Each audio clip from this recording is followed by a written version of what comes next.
Assalamualaikum everybody. We will be starting with another chapter today, that is gaseous exchange. वैसे तो ये chapter usually transport and mammals के बाद पढ़ाया जाता है, यानी पूरा सर्कुलेटरी सिस्टम कंप्लीट करके we hop on to this respiratory system. But because it's a relatively shorter chapter, I was like कि हम इसको 2 दिन में कंप्लीट कर लेंगे. And it is not interlinked with circulatory system. बहुत basics है respiratory system का structure in your AS level content. So we will be first discussing that और फिर हम transport की तरफ proceed करेंगे. Okay. So gas exchange. We know कि हमारे पास gas exchange एक बहुत pivotal, एक बहुत important part है, एक बहुत important process है, क्योंकि जब तक gas exchange नहीं होगा हमारा जो respiration का पूरा mechanism है वो properly function नहीं कर सकता, क्योंकि the oxygen that we need for our circulatory system and then for our cellular respiration, वो हम कहाँ से इनटेक कर रहे होते हैं? वो हम अपने सराउंडिंग से, हमारे एयर से, अपना एटमॉस्फेयर से हम उसको इनटेक कर रहे होते हैं.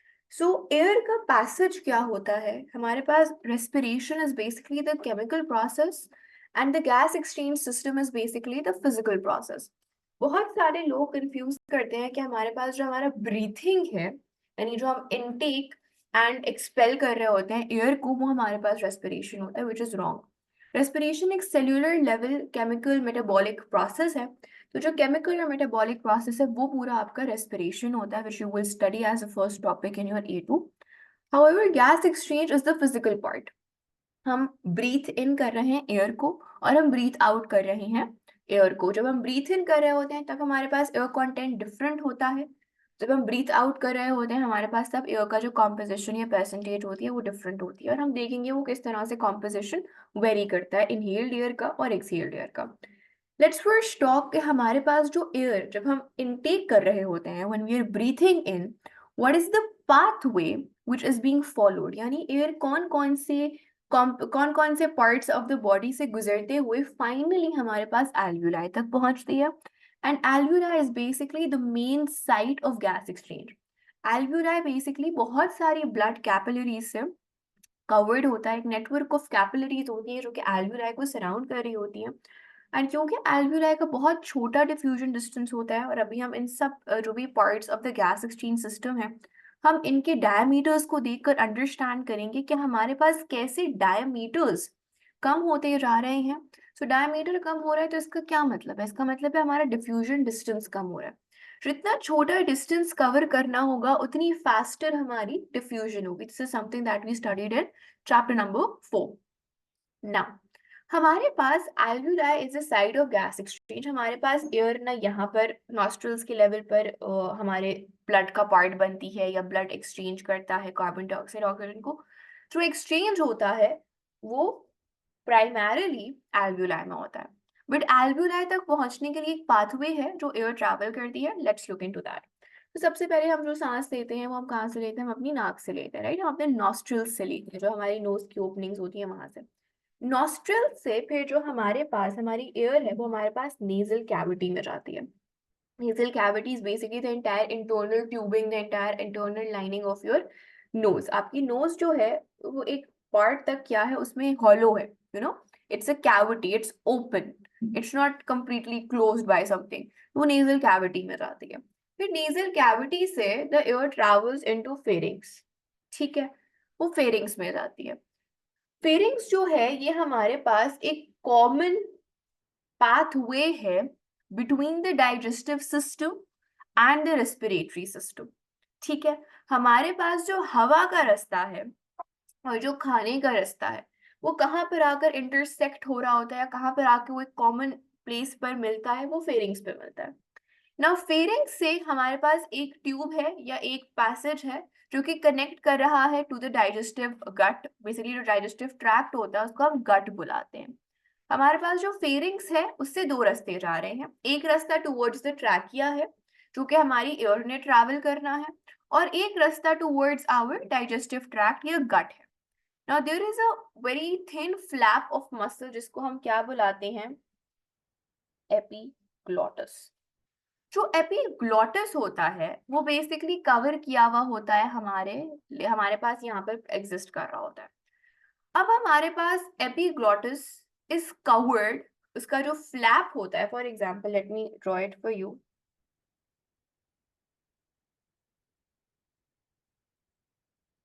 ये मेरे पास दो कॉमन पाथवेज हैं,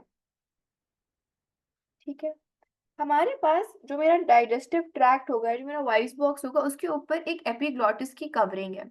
जब मेरा फूड ट्रैवल कर रहा है तो ये जो एपिग्लॉटिस है वो कवर किया हुआ है मेरे ट्रैकिया वाले पार्ट को, ताकि जो मेरा फूड है वो मेरे रेस्पिरेटरी ट्रैक्ट में एंटर ना हो जाए और मुझे चोकिंग वाला एक सिम्टम डेवलप ना हो जाए। Don't choke upon that. अक्सर होता है हम जब बात करते हुए खाना खा रहे होते हैं, या अगर हम चलते हुए खाना खा रहे होते हैं, हम जल्दी में खाना खा रहे होते हैं, तो हम चोक कर जाते हैं। हम चोक क्यों करते हैं? क्योंकि गलती से हमारे पास, हम जब बात कर रहे होते हैं तो हवा भी अंदर जा रही है और खाना भी अंदर जा रहा है, राइट? तो हमारा, क्योंकि air is also getting inside us when we are talking, our epiglottis is open, epiglottis open हो जाता है, और हमारे पास जो खाना है वो इंस्टेड ऑफ कि वो गट में जाए, वो कहाँ चला जाता है? वो ट्रैकिया में चला जाता है।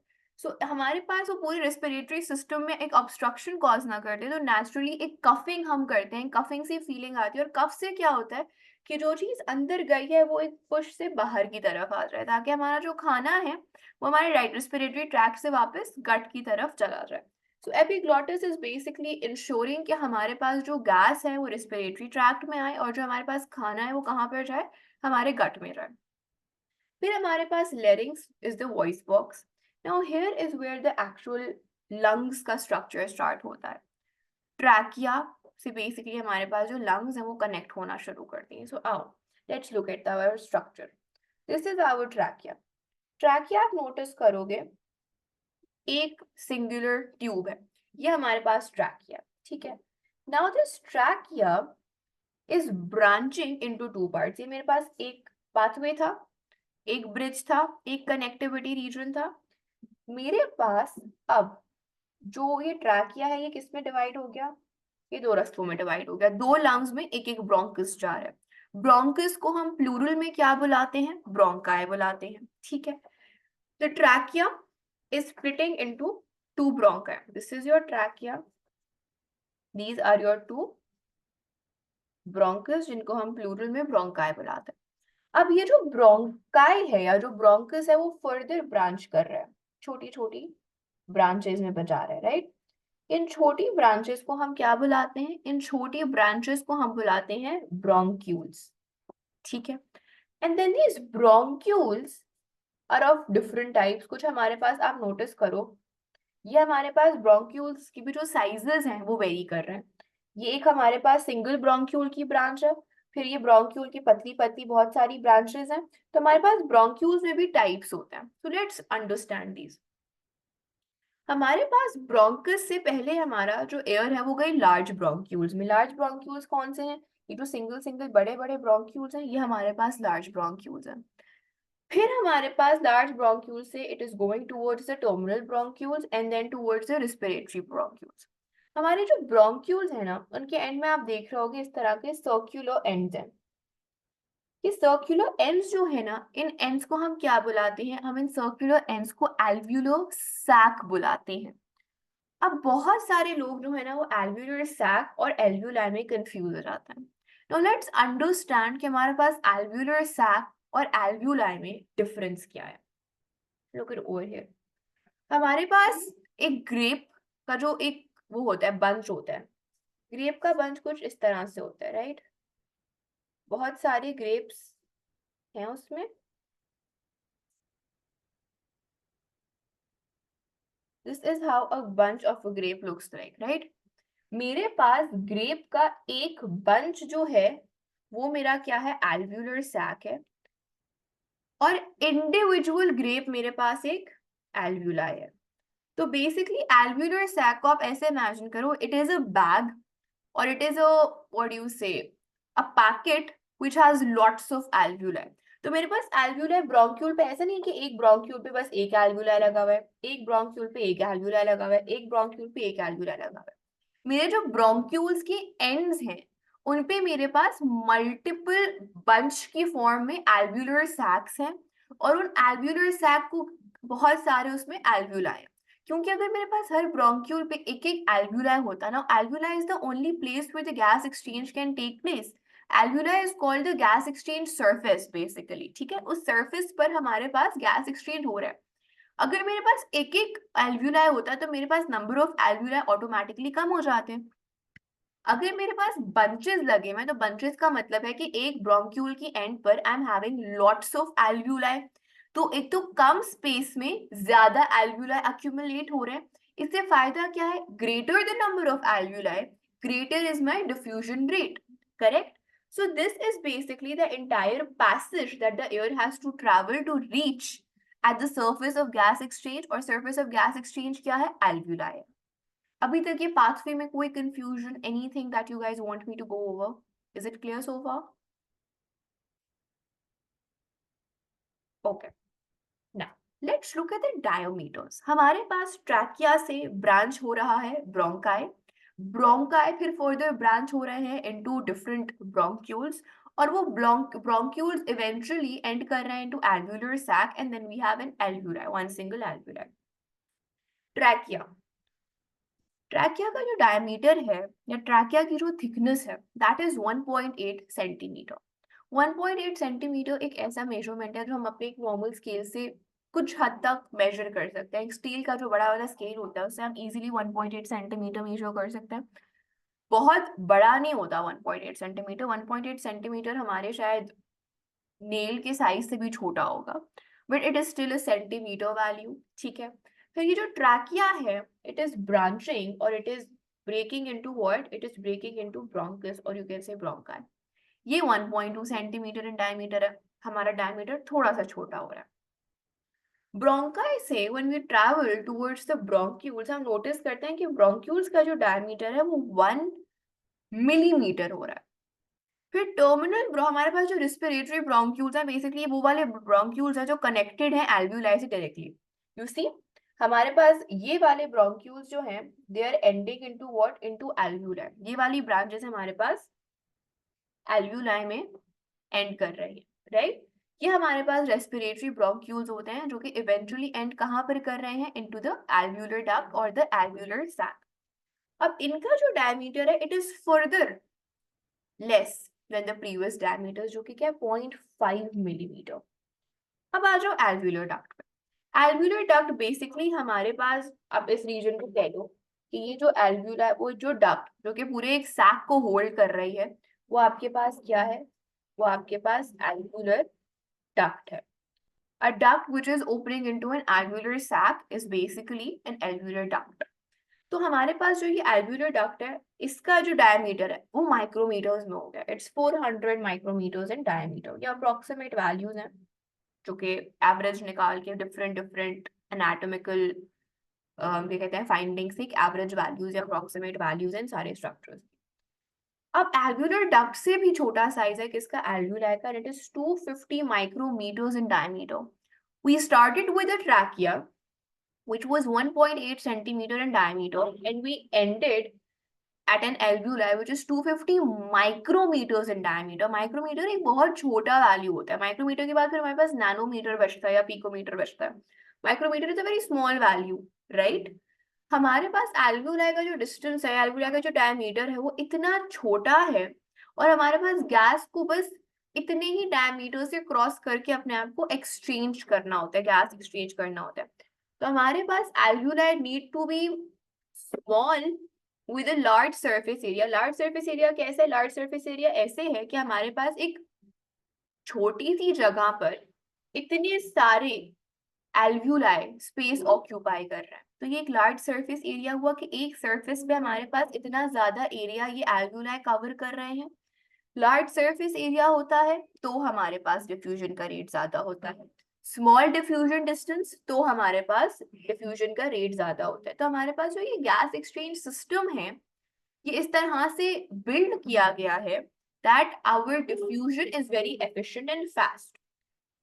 Now, हमारे पास role of gas exchange system in humans क्या है? We are actually basically concerned with the gas exchange system in humans. कि humans में ये रोल क्या प्ले कर रहा है? सबसे पहले nostrils. हमारे पास nostrils क्या कर रहे हैं? हमारे पास जो नॉस्ट्रल्स है या जो हमारे पास नॉस्ट्रल्स नहीं सॉरी नेजल कैविटी में हमारी एयर सबसे पहले एक्सपोज होती है इंटरनल बॉडी से। नेजल कैविटी नॉस्ट्रल्स खाली वो चीज है जो हमारी बाहर की तरफ एक्सपोज्ड है। Nasal cavity pharynx larynx trachea bronchi bronchioles alveoli ये सब इंटरनली हम एग्जिस्ट कर रहे हैं हमारे अंदर। बाहर सिर्फ नॉस्ट्रल्स हमें दिखाई दे रही है। नेजल कैविटी हम फील कर सकते हैं लेकिन हमें एग्जैक्टली दिखाई नहीं दे रहा कि वो कितनी डेप्थ तक हमारी नेजल कैविटी एग्जिस्ट कर रही है। हमारे पास nasal cavity is the first internal structure जो कि बॉडी का एक्सपोज होता है एयर से। नेजल कैविटी में ब्लड सप्लाई होगा, बिल्कुल होगा, क्योंकि हर बॉडी के हिस्से में हमारे पास ब्लड आ रहा है। तो नेजल कैविटी में ब्लड है, ठीक है। हमारा जो ब्लड है ना वो सर्कुलेटरी सिस्टम वो हमारे पास हमारे बॉडी के टेम्परेचर पे होगा और हमारा बॉडी का जो टेम्परेचर है that is 37 degree Celsius. Usually हमारा जो टेम्परेचर होता है वो 37 डिग्री सेल्सियस नहीं होता इन्वायरमेंट का। 30 डिग्री सेल्सियस होगा, 25 डिग्री सेल्सियस होगा। किसी आप कोल्ड एरिया में चले जाओ तो शायद 10 डिग्री माइनस पे टेम्परेचर हो।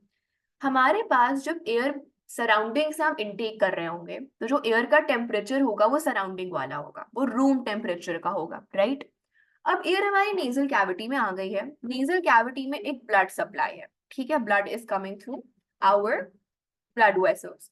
अब हमारे पास ब्लड वेसल्स के अंदर जो ब्लड है वो हमारे पास हमारी बॉडी के टेम्परेचर पे है जो कि 37 डिग्री सेल्सियस है। हीट ट्रांसफर का एक क्या कहते हैं प्रोसेस होता है या एक मेथड ऑफ ट्रांसफरिंग हीट होता है कन्वेक्शन, राइट। हमारे पास बेसिकली सॉलिड्स में कंडक्शन होती है और गैसेस और लिक्विड में क्या होती है, कन्वेक्शन होती है, राइट। जब हमारे पास एयर इंटरैक्ट करेगी या टच करेगी ब्लड वेसल्स को, ब्लड वेसल्स के अंदर हमारे पास क्या है, हमारे पास वो है क्या कहते हैं 37 डिग्री सेल्सियस पे ब्लड है। मैं अगर एक हॉट पाइप को, हम सर्दियों में अगर गीजर हमारे यहाँ ऑन है और हम एक हॉट पाइप को टच कर लें तो हमने गर्म पानी को हाथ नहीं लगाया, हमने एक पाइप को हाथ लगाया है जिसके अंदर गर्म पानी है। लेकिन वो पाइप गर्म हमें महसूस होगा और वो जो पाइप की हीट है वो हमारे हाथों में ट्रांसफर हो जाएगी। This is something we all have experience some और द अदर डे। उसी तरह से जब हमारी एयर है वो नेजल कैविटी में एंटर हुई और उसने ब्लड वेसल्स को टच किया या इंटरैक्ट किया उनसे तो जो एयर है वो वार्म हो जाएगी। सो हमारे पास होता यह है कि नेजल कैविटी में हमारी जो एयर है वो वार्म हो जाती है, वो हमारे पास हमारे ब्लड के या रूम टेम्परेचर सॉरी हमारे बॉडी के टेम्परेचर पे हमारी एयर आ जाती है। देन हमारे पास नेजल हेयर जो होते हैं वो हमारे पास जो भी डस्ट पार्टिकल्स हैं उनको रिमूव करते हैं। अगर हम कभी भी किसी डस्टी एरिया में होंगे या अगर बहुत ज्यादा हवा चल रही है और धूल मिट्टी उड़ रही है तो हमें छींकें आना शुरू हो जाती हैं। बहुत से लोगों को डस्ट एलर्जी होती है, लेकिन बेसिकली हमारा एक फिजिकल प्रोटेक्टिव मैकेनिज्म है कि हमारे जो नेजल हेयर है वो हमारे पास जितनी भी धूल मिट्टी है उसको कैप्चर करके उसको बाहर की तरफ वापस फेंक रहे होते हैं। तो हमारे पास नेजल कैविटी के रीजन में जो गैस एक्सचेंज का सिस्टम होता है, let's write the role of this gas exchange system. एक रोल जो है वो ये है to clean warm and moisture the air. ये कहाँ पर हो रहा है, ये हमारे पास नेजल कैविटी में हो रहा है। देन हमारे पास अगर हम बात करें एल्व्यूलाई की तो एल्व्यूलाई में क्या था, एल्व्यूलाई में बेसिकली ये हो रहा था, अच्छा हमारे पास जो क्लीन और वार्म एंड मॉइस्चर वाला प्रोसेस है हम जब ट्रैकिया में आते हैं और अभी हम ट्रैकिया का स्ट्रक्चर पढ़ेंगे। ट्रैकिया में हमारे पास होते हैं सीलिएटेड सेल्स। सीलिएटेड सेल्स क्या होते हैं अभी जब हम पढ़ेंगे तो मैं उसको और डिटेल में डिस्कस करूंगी। बट सीलिएटेड सेल्स में हमारे पास ये सीलिया होता है। सीलिया हमारे पास हेयर लाइक प्रोजेक्शंस होती हैं, हमने सेल स्ट्रक्चर में हमने सीलिया का स्ट्रक्चर भी पढ़ा था। These are hair like projections, ठीक है। ये एक ब्रश की तरह काम कर रही होती है। जैसे हम अपने अक्सर क्या करते हैं, अगर हम अपने घर में कोई कारपेट साफ कर रहे होते हैं तो हम उसको ब्रश से साफ करते हैं कि जो ब्रश है वो जो उसकी क्या कहते हैं जो क्या कहते हैं हमारे पास जो what are they called, Urdu में तो उसको ब्रश के दांत कहता है, I don't know what's the English terminology for that, but basically brush क्या कर रहा होता है वो स्वीप अवे कर रहा होता है डस्ट पार्टिकल्स को अंदर से। उसी तरह से हमारे पास जो सीलिया है वो क्या कर रहा होता है, वो डस्ट को पहले तो कैप्चर करता है। कैप्चर कैसे करता है कि हमारे पास इनके सरफेस पे एक म्यूकस होता है। म्यूकस एक स्टिकी नेचर का सब्सटेंस होता है। ये ग्लाइकोलिपिड से बना हुआ होता है। अभी हम बिल्कुल पढ़ेंगे कि हमारे पास म्यूकस कैसे बनता है, म्यूकस ग्लैंड किस तरह से म्यूकस सिक्रीट करते हैं। लेकिन म्यूकस फॉर इंस्टेंस अभी हम ये अंडरस्टैंड कर लेते हैं एक स्टिकी नेचर का सब्सटेंस है ये क्या करता है, ये डस्ट पार्टिकल्स को ट्रैप कर लेता है। म्यूकस में सारे डस्ट पार्टिकल्स आकर ट्रैप हो गए, चिपक गए। अब जब ये डस्ट पार्टिकल्स ट्रैप हो गए हमारे पास यहाँ क्या कहते हैं म्यूकस में, तो ये जो डस्ट पार्टिकल्स है देयर स्वीप अवे, ऊपर की तरफ हमारा जो सीलिया है वो उनको स्वीप अवे कर देता है, और हम छींक की फॉर्म में, स्नीजिंग की या कफिंग की फॉर्म में उन डस्ट पार्टिकल्स को एक्सपेल आउट कर देता है। तो हमारे पास जो क्लीनिंग का प्रोसेस है वो हमारे नेजल हेयर भी कर रहे हैं, वो हमारा सीलिया और म्यूकस भी कर रहा है। वार्म हमारे पास एयर कैसे हो रही है, because of the convection method of the blood vessels, वो हीट कर रहे हैं और बॉडी टेम्परेचर पे हमारे पास एयर को ला रहे हैं और उसको मॉइस्चन कर रहे हैं। अब हमारे पास मेजरली जो हमारे पास गैस एक्सचेंज का सबसे पिवटल जो पॉइंट है वो हमारे पास एल्व्यूलाई है। एल्व्यूलाई को जल्दी से हम लोग पढ़ लेते हैं। एल्व्यूलाई में हमारे पास क्या हो रहा है, एल्व्यूलाई में बेसिकली हमारे पास सबसे पहले एक चीज है जो हमने अभी डिस्कस की, that provides the surface area, maximum surface area provide कर रहा होता है ताकि हमारे पास easily exchange of gas exchange हो सके। क्यों? क्योंकि एल्व्यूलाई इज द सरफेस और it's the point of gas exchange. तो जिस सरफेस पे डिफ्यूजन हो रही है गैसेस की, वो सरफेस में उसका मैक्सिमम सरफेस एरिया होना चाहिए। तो हमारे पास जो गैस एक्सचेंज सिस्टम है उसका रोल ये है टू प्रोवाइड अ सरफेस। ये सरफेस क्या है हमारे पास, alveoli, through which gas exchange takes place। Then हमारे पास जितना कम डिफ्यूजन डिस्टेंस होगा उतनी एफिशिएंट हमारे पास डिफ्यूजन होगी, तो मिनिमाइज द डिफ्यूजन डिस्टेंस।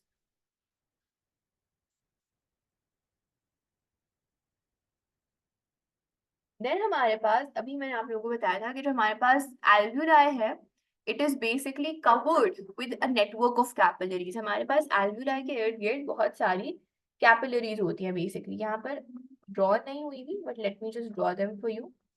बहुत सारी ब्लड कैपिलरीज इसको कवर कर रही होंगी। बहुत सारी ब्लड कैपिलरीज का कवर करने का मतलब यह है कि एक कांस्टेंट एडिक्वेट डिफ्यूजन ग्रेडियंट होगा। व्हाई? हमारे पास हार्ट से जो ब्लड आ रहा है वो डीऑक्सीजनेटेड ब्लड है।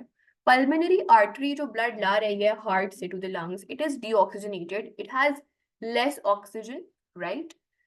हमारे पास, अच्छा लेट्स फर्स्ट सी हमारे पास एयर कॉम्पोजिशंस क्या होता है। हमारे पास इनहेल्ड एयर है जो हम एनवायरनमेंट से ले रहे हैं, और हमारे पास एक्सपायर्ड एयर है। हमारे पास ऑब्वियसली इनहेल्ड एयर में ज्यादा ऑक्सीजन कंटेंट होगा क्योंकि अभी ऑक्सीजन यूज अप नहीं हुई है बॉडी में, तो इनहेल्ड एयर में द ऑक्सीजन इज 20 to 21%, ठीक है, और कार्बन डाइऑक्साइड इज 0.04%। जब हम यही एयर एक्सपायर करते हैं, यानी जब हम उसको रिलीज करते हैं, तो हमारे पास ऑक्सीजन का जो कंटेंट होता है वो हमारे पास it is reduce to 16% and carbon dioxide content is increase to 4%। This basically proves कि ड्यूरिंग रेस्पिरेशन हमारे पास जो ऑक्सीजन है वो यूज अप हो रही है, तभी हमारे पास respiration is also known as the oxidation process, और हमारे पास carbon dioxide as a by product और as a waste product produce हो रही है। हमारे पास डीऑक्सीजनेटेड ब्लड जो होगा, ये मेरे पास फॉर एग्जांपल एक ब्लड कैपिलरी है, बीच में लेट्स से मैंने यहाँ पर एक एल्व्यूलाई बना दिया, this is an alveoli, this is an alveoli का स्ट्रक्चर। यहाँ से मेरे पास आ रहा है डीऑक्सीजनेटेड ब्लड। डीऑक्सीजनेटेड ब्लड में कितनी परसेंट अगर हम देखेंगे कहते हैं ऑक्सीजन होगी, इसमें ऑक्सीजन कम होगी, राइट। और हमारे पास यहाँ पर इनहेल्ड एयर है, तो इनहेल्ड एयर का जो ऑक्सीजन कंटेंट है वो ज्यादा होगा।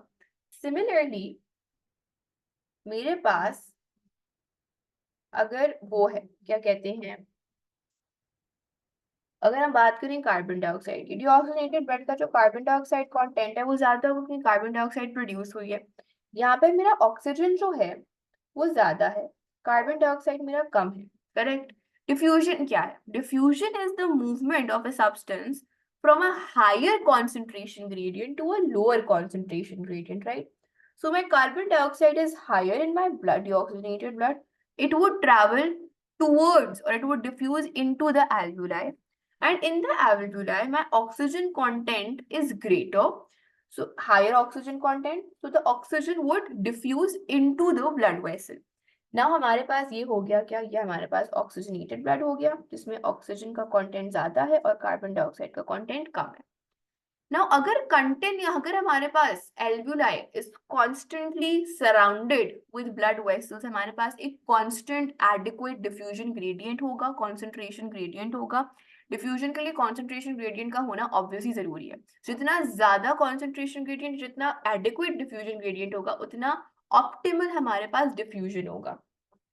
सो हमारे पास कंटिन्यूअस ब्लड सप्लाई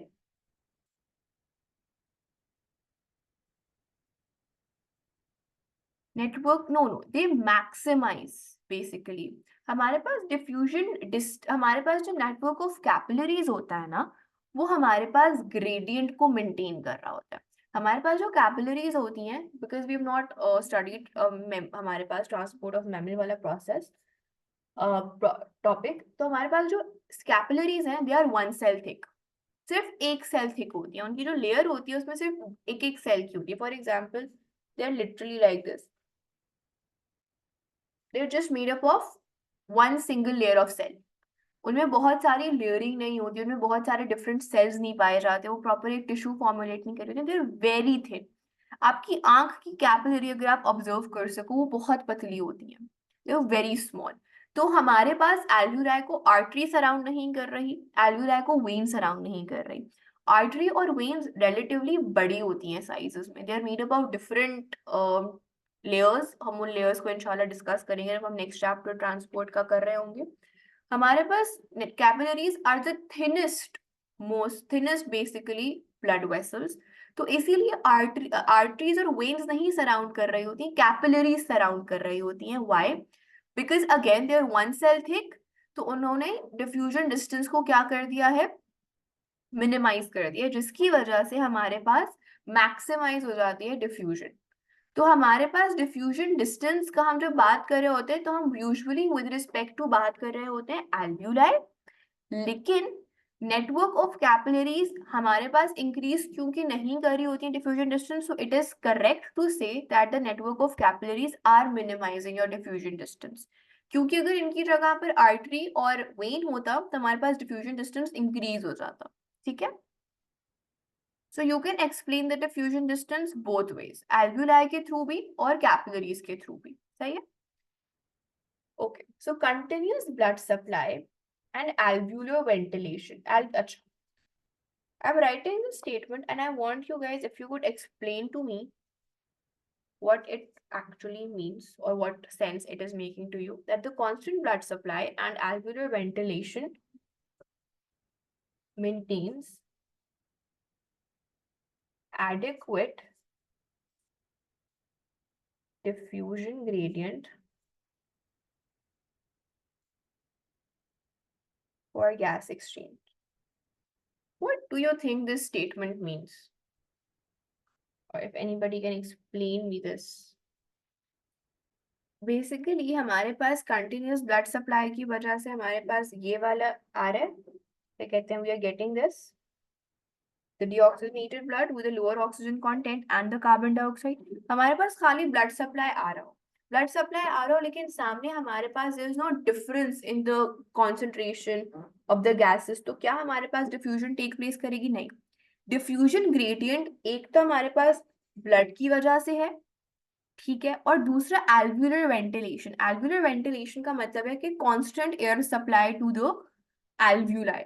हमारे पास एल्व्यूलाई में भी कांस्टेंट वेंटिलेशन नहीं चाहिए. अगर मैं एल्वुलाई में एयर पास ही ना करो. वेंटिलेशन क्या है? To provide air. हम कहते हैं ना कि वेंटिलेशन नहीं है, वेंटिलेशन नहीं है घर में क्योंकि हवा पास नहीं हो रही है. तो ventilation is that the passage of air. अगर मेरे पास एल्वुलाई में कांस्टेंट गैसेस आ ही नहीं रही, कांस्टेंट एयर आ ही नहीं रही, तो मेरे पास तो डिफ्यूजन ग्रेडियंट मेंटेन हो ही नहीं पाएगा. तो एक तो मुझे डीऑक्सीजनेटेड ब्लड चाहिए to maintain the diffusion gradient, और मुझे एनवायरनमेंट से इनटेक एयर चाहिए, तो मेरे पास डिफ्यूजन ग्रेडियंट एग्जिस्ट करेगा. Is this clear? The entire gas exchange का ओवरव्यू.